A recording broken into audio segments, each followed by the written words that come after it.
I remember once lecturing at NYU Law School and about the Middle East peace process, the creation of the Palestinian state.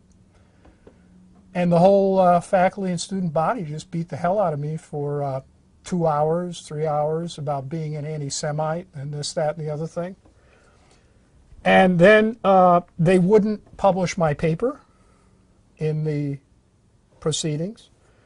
And then they try to stiff me on my expenses. And this is typical. You know, so I don't go anywhere anymore unless I get my expenses up front. I don't care who they are.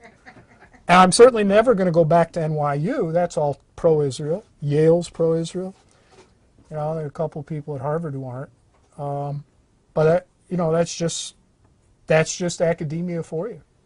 How much of that do you think may be due to the fear of somebody being anti-Semitic? They don't want to do anything that somehow would be... Well, this is all, no, this is organized by ADL, AIPAC, Dan Pipes, people like that saying, we don't want this person speaking, we don't want that person, we don't want this person on the faculty.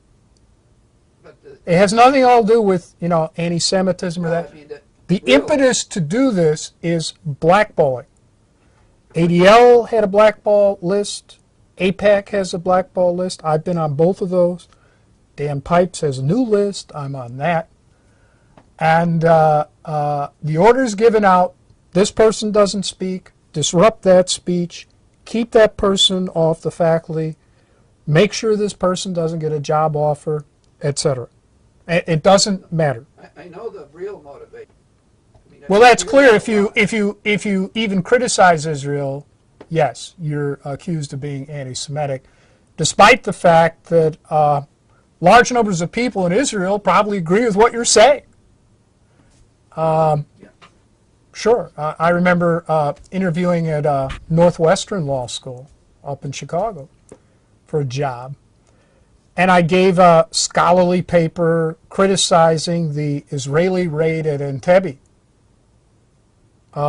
for violating different norms of international law. It was just a very scholarly presentation and saying I didn't think this was a very healthy precedent. And it got back to me. I was rejected for being anti-Semitic. So any criticism at all of Israel for any reason is deemed to be anti-Semitic. Now that's just experiences at Northwestern, Yale, Harvard, NYU, 4 law schools there. I mean, I could go through more if you want. University of New Orleans, I was invited down there to speak, and the Jewish committee, even before I showed up, pressured the dean. It's supposed to be run by Jesuits. Pressured the dean, saying, you know, Boyle's an anti-Semite, and therefore you should cancel his lecture. Well, the dean refused to cancel the lecture outright, but what he did was cancel the funding at the last minute. Very pernicious, right? Well, he didn't want to sound like he was canceling, but he canceled the funding. So they had to scramble down there to get the funding, and I had to take a slight cut or a cut in my honorarium. This happens all the time everywhere. Certainly to me. I don't know others. I can't speak for others. So, you know, it's just a big game that gets played. And, you know, I'm aware of it. I'm familiar. At least here in the United States. Abroad, it's not, you know, I go to Europe or England or anywhere else and talk about the Palestinians with no problem. It never gets back right. here, what you're saying.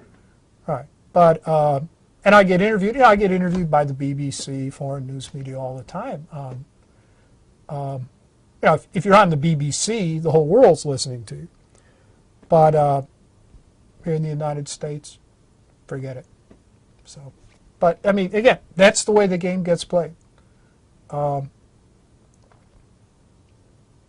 know, if you're going to play in the game, you got to accept it. Those are the rules. You work within them. You try not to get upset or frustrated. You realize how much hypocrisy is shot through the entire academic world.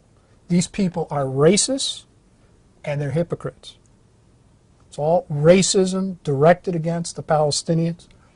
They're Arab, Muslim, Christian, whatever. They're all racists and hypocrites, and the whole American academic world, in my opinion, are racists and hypocrites when it comes to Palestinians.